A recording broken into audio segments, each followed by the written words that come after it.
Have you ever felt that sting, the quiet burn that comes after someone cuts you down with words that sound harmless but wound deep? You replay it later, wishing you'd said less, but meant more. The Stoics called this control, the art of staying calm while others lose themselves. So, stay here.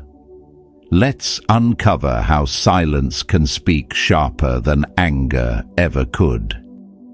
As we step into the first chapter, picture this. You're standing in a room full of voices, all sharp edges and hidden egos. You speak with care, only to be cut off by someone who mistakes rudeness for wit. Their smirk lingers, their tone heavy with condescension, and something inside you tightens. You tell yourself to stay calm, to keep the peace, but somewhere beneath that silence, something sacred begins to decay, your dignity. That's the danger of swallowing too many words. The Stoics warned us long ago, if you let others dictate your peace, you've already surrendered the kingdom of your mind. Marcus Aurelius said, "You have power over your mind, not outside events. Realize this, and you will find strength." And yet how often do we forget that truth in the face of arrogance disguised as charm? Now imagine yourself in that moment, not shrinking, but standing. I once sat in a meeting where a man, loud, confident, perpetually late, decided to test me. He interrupted my work, my effort, my hours of thought, with a sneer that said, "Do you even know what you're talking about?" Time slowed. Every instinct screamed to stay quiet, to not make a scene. But silence, when used to preserve peace at the cost of self-respect, is not virtue. It's self-abandonment. So I looked at him, calm as stone, and said, "I'm not the one. Try someone who tolerates nonsense."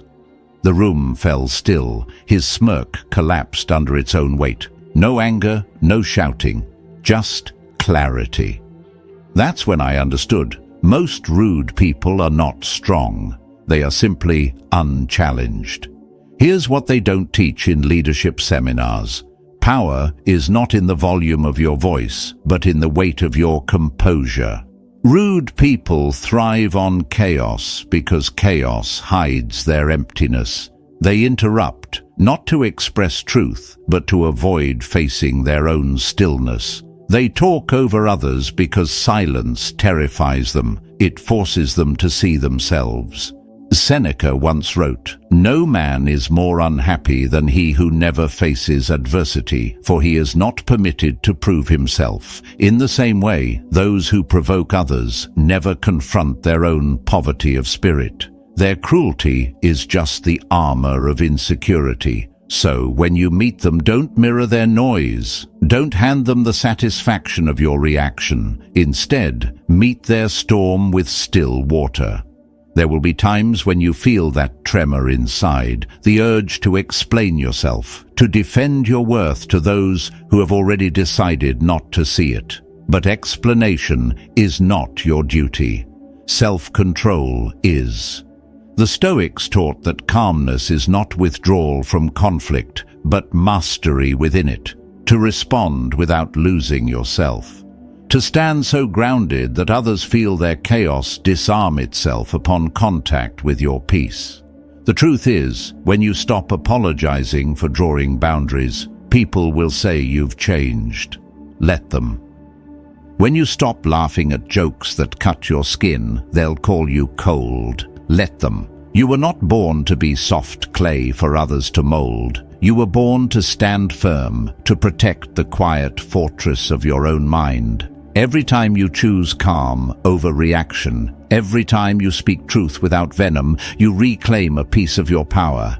You teach others how to treat you, not by demand, but by example. And something remarkable happens. Those who sought to mock you begin to hesitate. Those who fed off your silence lose their appetite. Respect, real respect, begins to take root in the soil where you once planted fear. Because dignity is magnetic, composure unsettles the unsteady, and peace, true peace, is not the absence of conflict, but the discipline of choosing clarity when chaos calls your name.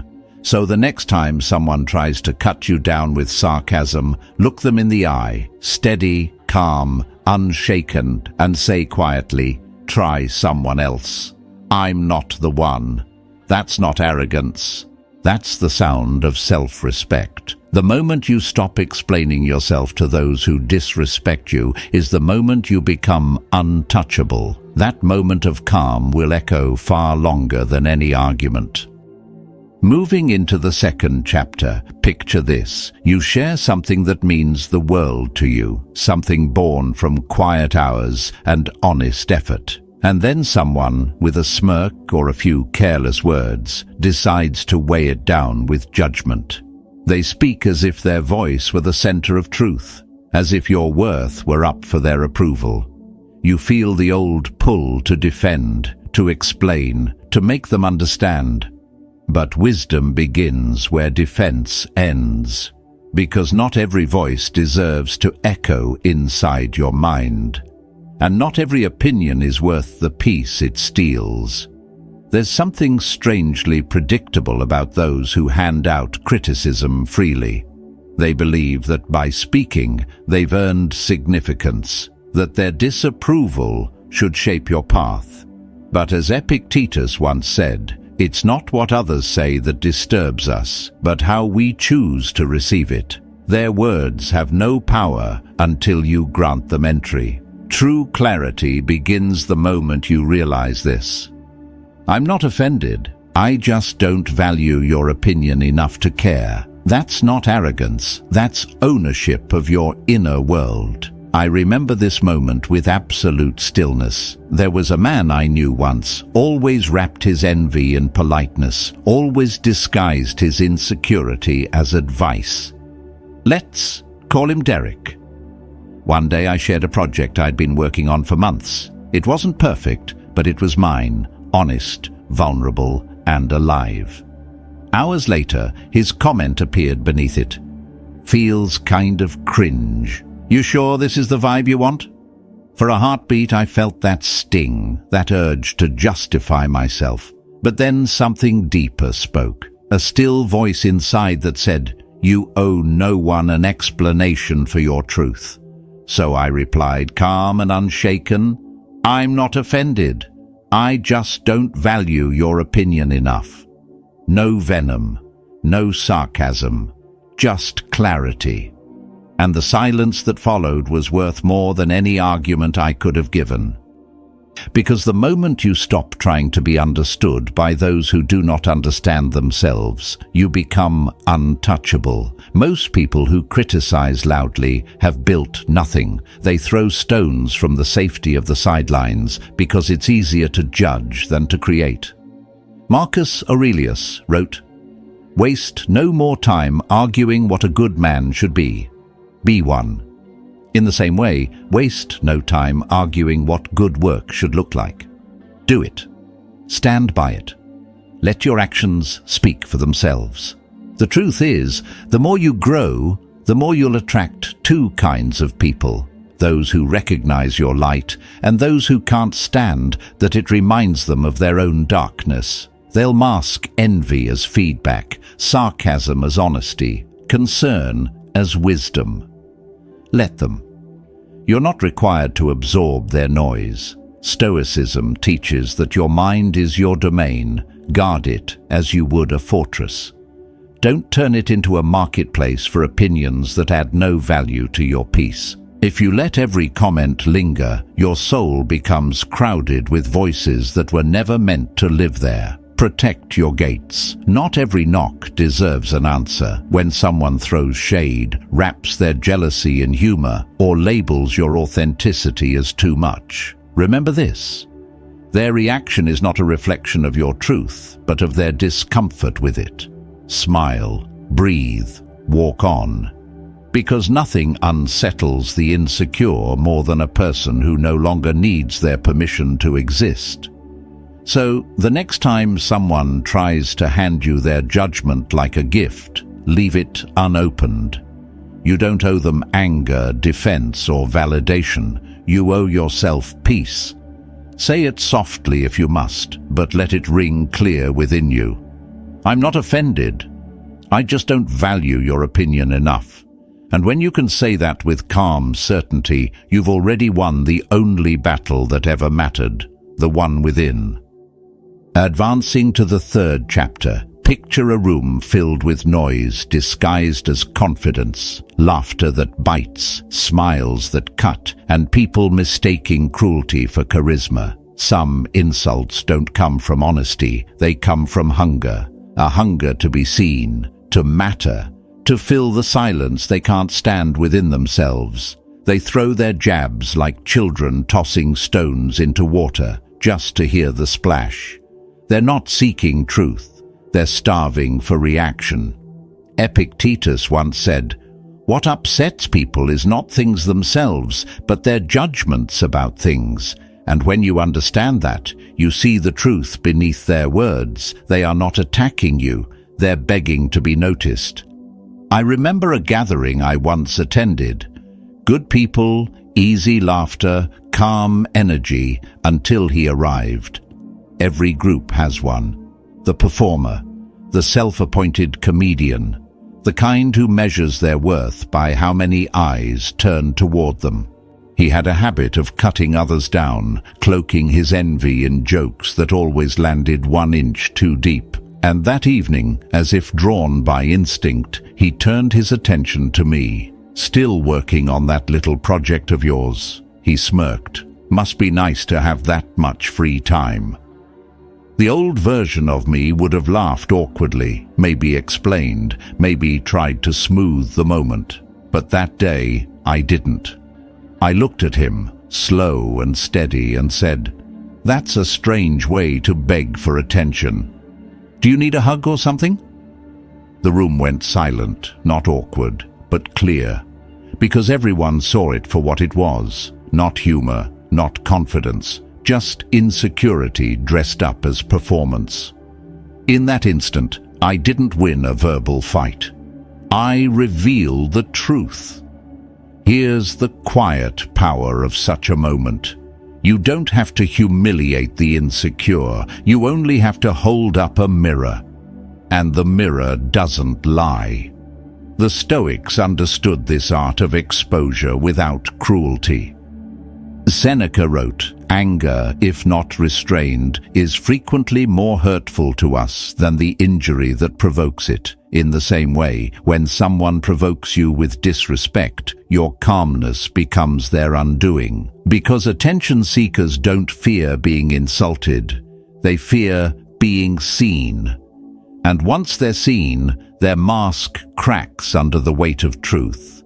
We live in an age where noise is mistaken for depth, where sarcasm passes for intelligence. People speak recklessly, not because they mean what they say, but because they crave the tremor that follows. It's a form of dependence on reaction, on validation, on chaos. But when you refuse to feed it, something profound happens. Their words collapse, like echoes with no walls to bounce off. They expect a storm. What they get is still water. So when the next loud soul tries to make you their target, when they chip at your calm with a cheap joke or a veiled insult, don't meet chaos with chaos. Don't raise your voice. Don't explain. Just tilt your head, breathe, and say it softly. That's a strange way to beg for attention. Then watch the performance end, not with applause, but with silence. Because truth, spoken without fire, burns deeper than anger ever could. The lesson is simple. Not every insult deserves energy, but some deserve clarity. Delivered without malice, without haste, with the sharpness of stillness. The Stoics called this mastery of self, strength through serenity. Falsehood exposes itself when met with silence. You only need to stand so calm that it exposes itself. In that silence, the whole room learns something, not about you, but about them. And that's when you realize once again that composure is the highest form of power. Entering the fourth chapter, imagine the sound of a room where every pause feels like danger. You know the kind of people who can't bear quiet. They speak not to connect, but to fill the air, not to share truth, but to escape it. Their voices rise, their words multiply. And yet, there's nothing behind them but fear of silence. The Stoics called this the disease of noise, the restless need to fill space to avoid the weight of one's own thoughts. And if you've ever sat across from someone like that, you felt it, the exhaustion of being spoken at instead of spoken to. The moment when you realize that some people mistake volume for wisdom, dominance for depth. That's when you learn the rarest art of all, the art of dignified silence.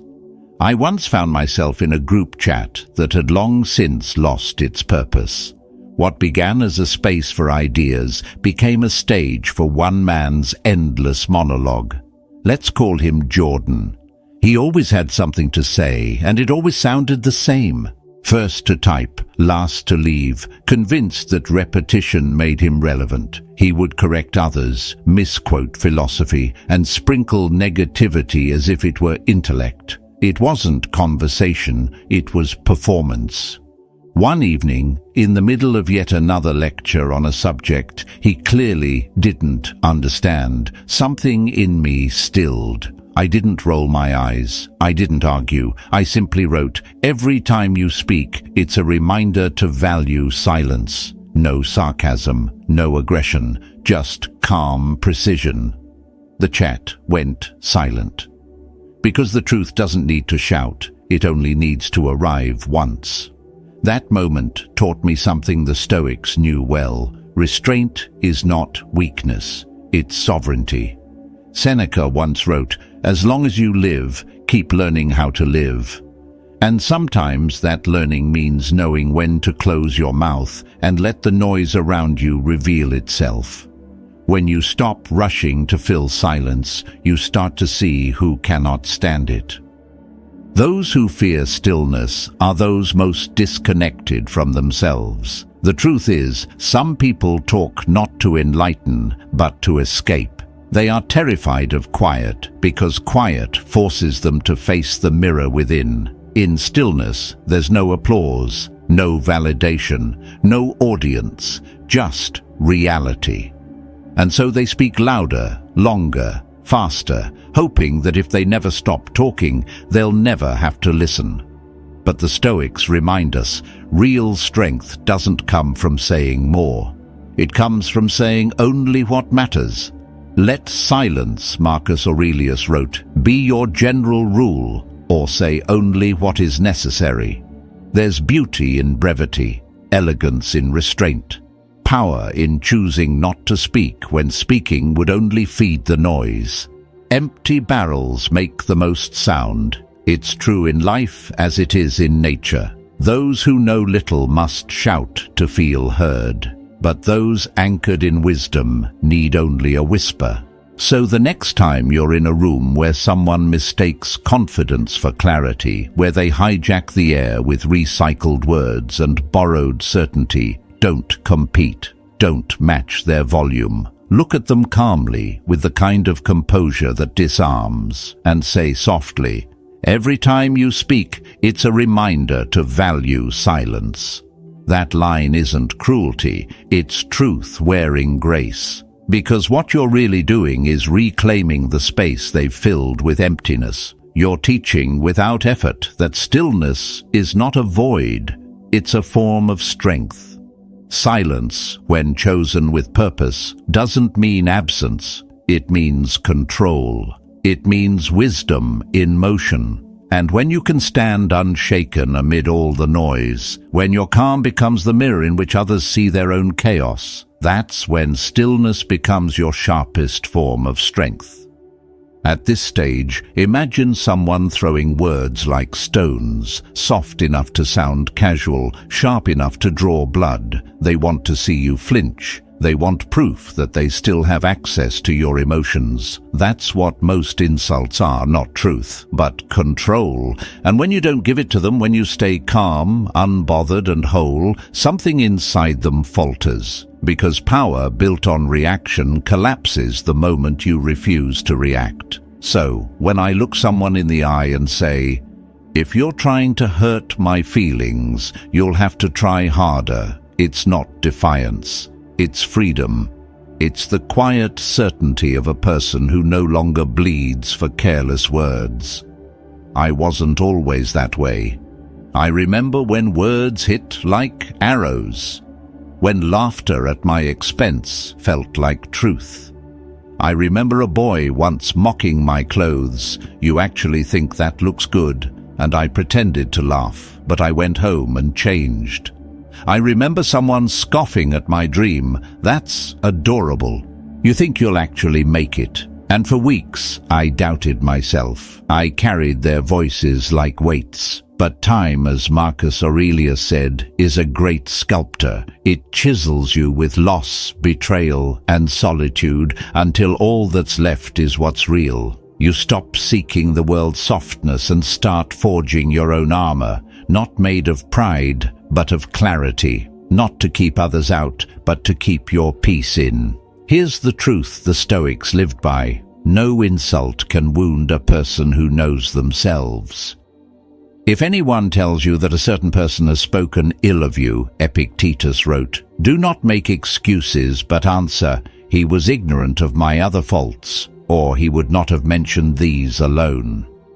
That is the height of composure, to meet mockery with humor, to meet cruelty with stillness.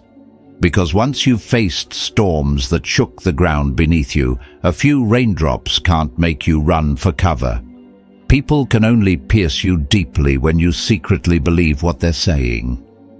When you know who you are, insults lose their aim. They bounce off armor forged in fire. So when someone throws shade, I don't defend, I don't explain. I simply remind them, if you're trying to hurt my feelings, you'll have to try harder. Because if a petty jab could shake me, it would mean I haven't yet learned from the ruins I've walked through. Here's what most never realize. Some people feel tall only when you shrink. They need you insecure. It makes you easier to steer. They need you emotional. It makes you easier to blame. But when you stand calm, when you don't rise to the bait, you strip them of their weapon. Their control dissolves the moment you stop participating in their game. This isn't arrogance. It's clarity. It's the understanding that not every battle is worth your breath, and not every wound is worth reopening. Stoicism teaches that freedom begins where reaction ends. Not reacting isn't apathy, it's discipline. It's knowing you don't have to attend every argument you're invited to. It's realizing that peace is not weakness, but precision. The kind of calm that makes noise tremble. And when you've cried, failed, been misunderstood, and kept walking anyway, believe me, a cheap insult doesn't even graze you. So the next time someone tries to bruise your spirit with a joke dressed as honesty, or a smirk pretending to be confidence, don't match their chaos. Don't lower your tone to meet theirs. Just smile. Say it softly. If you're trying to hurt my feelings, you'll have to try harder. Then walk away, not in retreat, but in triumph. Because silence from someone strong is louder than any scream from someone still begging to be seen. And that, my friend, is the sound of mastery. Stoic, steady, unshakable. Entering the 6th chapter, imagine standing in a room where someone's words are meant to sting, not to seek truth, but to steal your calm. You can feel it, the challenge disguised as a joke, the smirk that invites you to lose composure. But instead of stepping into their chaos, you breathe. You choose stillness over struggle. And then, with a voice as calm as stone, you say, "You're not on the level to get a reaction from me. That sentence doesn't fight back. It simply removes the opponent from the battlefield. Because true power doesn't argue, it decides. This line cuts deeper than any insult because it exposes something people rarely admit, that not everyone deserves access to your peace. It draws a quiet line between those who seek understanding and those who seek control. The first kind argues to connect. The second performs to provoke. Their stage is your emotion. Their fuel is your reaction. And when you refuse to play your part, their performance collapses. You demolish the stage without ever touching it. Marcus Aurelius once said, "The best answer to anger is silence." And that is exactly what this line embodies, a still defiance, a refusal to entertain foolishness dressed as confidence. I remember this lesson unfolding in real time at a former workplace. There was a man, let's call him Trent, whose talent wasn't in skill or insight, but in subtle provocation. He thrived on discomfort. In meetings, he'd throw out little barbs just to feel powerful. One day, while I was presenting a new idea, he leaned back and smirked. Not bad for someone who's usually 5 minutes late. The old me might have taken the bait, might have turned the meeting into a verbal duel. But that day, I didn't. I looked at him with calm precision and said, "You're not on the level to get a reaction from me." Then I turned back to my presentation as if he hadn't spoken at all. The silence that followed was louder than any argument. The energy in the room changed, not because I asserted dominance, but because I didn't need to. In that moment, everyone saw what had just happened. He wanted control. He got nothing. That's the secret the Stoics understood. Those who live to provoke others rely on your participation. When you stop reacting, their identity collapses. Seneca wrote, "He who angers you conquers you. To remain unshaken is to remain unconquered." You see, people like Trent don't feed on respect. They feed on response. Even your outrage validates them. But when you meet their noise with composure, they're left with emptiness. And for the kind of person who thrives on being noticed, invisibility is unbearable. So your silence becomes a mirror reflecting their irrelevance back at them. They realize too late they never had the power they thought they did. Here's the truth most never learn. You don't win by trading insults. You win by mastering indifference. You make it clear that your peace isn't public property. It's earned, and not everyone qualifies. Epictetus once said, "When someone does you wrong, remember that he acts according to what he thinks is right. It is your job to see clearly. So see it clearly. Recognize that provocation is a performance of weakness, not strength. The strong have no need to shout. The wise have no need to explain. So when someone tries to bait you into their storm, don't engage. Don't match their tone. Meet them with calm eyes and steady breath and say, 'You're not on the level to get a reaction from me.' Then walk away like the storm never touched you, because it didn't. Let your silence linger longer than their attitude. Let your calm be the disruption. In a world where everyone is desperate to be seen, your indifference is the rarest form of power. It unsettles, it exposes, and it liberates. When the noise fades, what remains is truth and your control over it. You realize your composure isn't a shield, it's a signal, a quiet reminder that peace is earned through restraint, not reaction. And from that stillness, you rise, unmoved, unbothered, untouchable. Entering the 7th chapter, imagine a room heavy with pretense, where confidence is just costume and cruelty hides beneath a polished tone. You've met these people, the ones who wear arrogance like armor, who lace their words with poison but smile as they do it. They speak not from strength, but from fear, afraid of being unseen, unheard, unimportant. They hurl little jabs, thinly disguised as jokes, hoping to shrink you so they can feel tall. But when you respond with calm, when your stillness unmasks their performance, you don't just defend yourself, you expose them, and there is nothing more terrifying to the insecure than being seen clearly. That's when you say it, steady and simple. That was a lot of effort, just to sound insecure. No fire, no venom, just truth delivered with the still edge of a blade. I remember presenting a project I had poured weeks of thought into, careful, disciplined work. When the room fell quiet, one colleague leaned back in his chair, arms crossed, and said with that half grin that hides contempt, "Well, I guess confidence really can make anything sound smart." The room chuckled faintly, waiting to see if I'd laugh along. I didn't. I looked at him calm, almost gentle, and said, "That was a lot of effort just to sound insecure." Silence.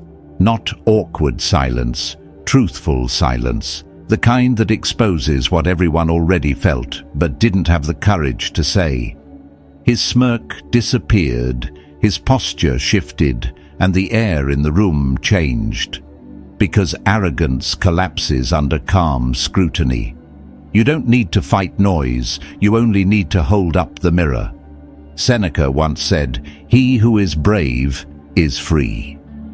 And there's a strange kind of freedom in no longer being moved by people's projections. Most insults aren't about you. They're about someone else's unhealed hunger to feel relevant. They talk down to you not because you've fallen, but because it's the only direction they know to look and still feel above someone. They pretend their sarcasm is wit, when in truth it's just fear dressed as cleverness, fear of not mattering, fear of not being enough, fear of being forgotten. And you, if you understand this, no longer take the bait. You don't flinch, you don't explain, you just stay centered, because their chaos can't reach where you stand. That's the essence of Stoicism. Sovereignty over your own emotions. Epictetus taught, "When anyone provokes you, remember that it is your opinion which provokes you," meaning the power they think they have only exists when you hand it to them. And once you stop giving it, they realize they were never your equal in control. They wanted reaction, not resolution. They wanted to shake your calm, not to share their truth. But calmness unnerves the shallow. It dismantles their illusion of control. It reminds them that noise is not strength and composure is not weakness. It's wisdom made visible. So here's the truth. Most insults are desperate attempts to provoke acknowledgement. The insecure need your reaction to prove their own existence. They measure their worth in the echoes they can pull from you. And when you don't echo back, their words die in the air. The silence that follows isn't your weapon, it's their reflection. The ancient Stoics would call this the mirror of mastery. You don't resist the insult, you reveal it.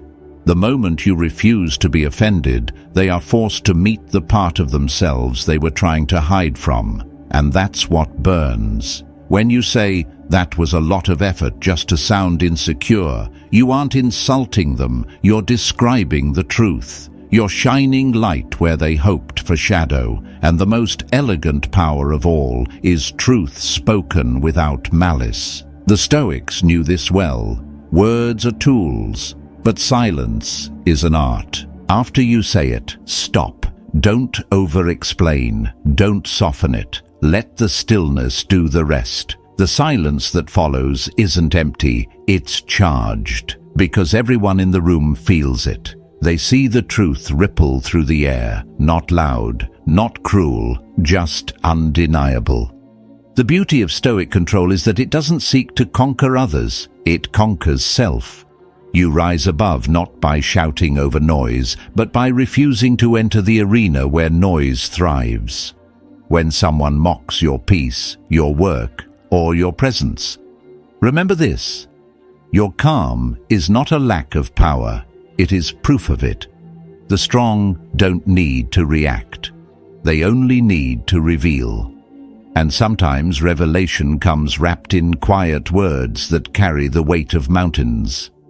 So the next time someone throws a jab wrapped in humor or drips poison beneath a polite smile, don't fight their darkness with noise. Just meet it with the clarity of light.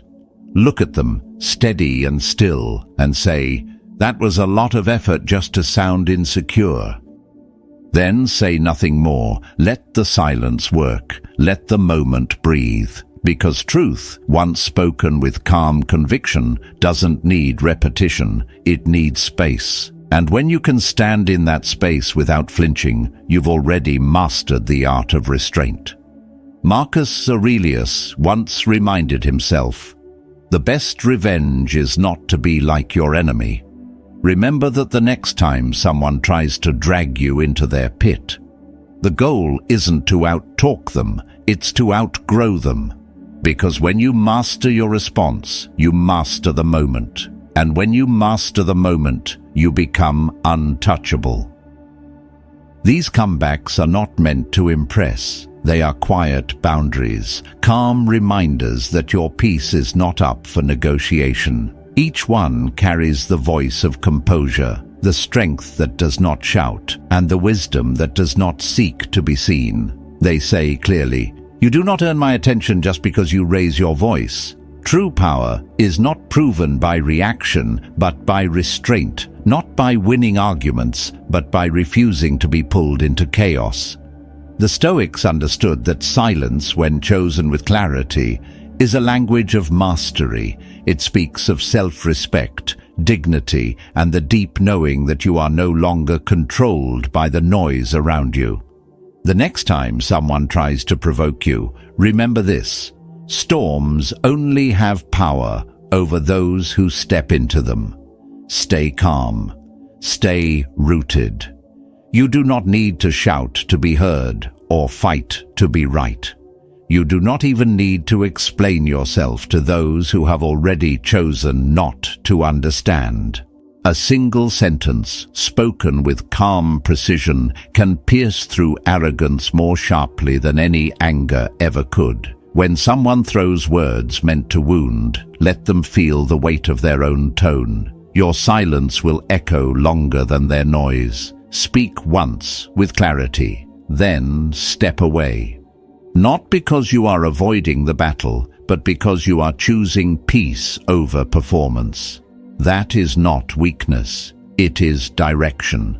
It is the quiet confidence of someone who knows their worth and refuses to trade it for the attention of the unsteady. When you walk away in calm, you are not losing the moment. You are winning the kind of victory that cannot be seen but can be felt. You have better things to build, a sharper mind to strengthen, a life too meaningful to waste in arguments that teach nothing. Let your focus stay where it belongs, on the growth within you. Because when you master your response, you master yourself. And when you master yourself, no one's noise can touch you. If this message speaks to you, leave a simple "stay silent" in the comments. Let it be your quiet reminder that stillness can be strength. And if you wish to keep learning how to hold your power with peace, subscribe for more lessons that help you grow calmer, wiser, and unshakable. The next video will take you deeper into the art of mastering your reactions with Stoic clarity. Until then, walk with purpose, speak with intention, and guard your peace like the sacred ground it is.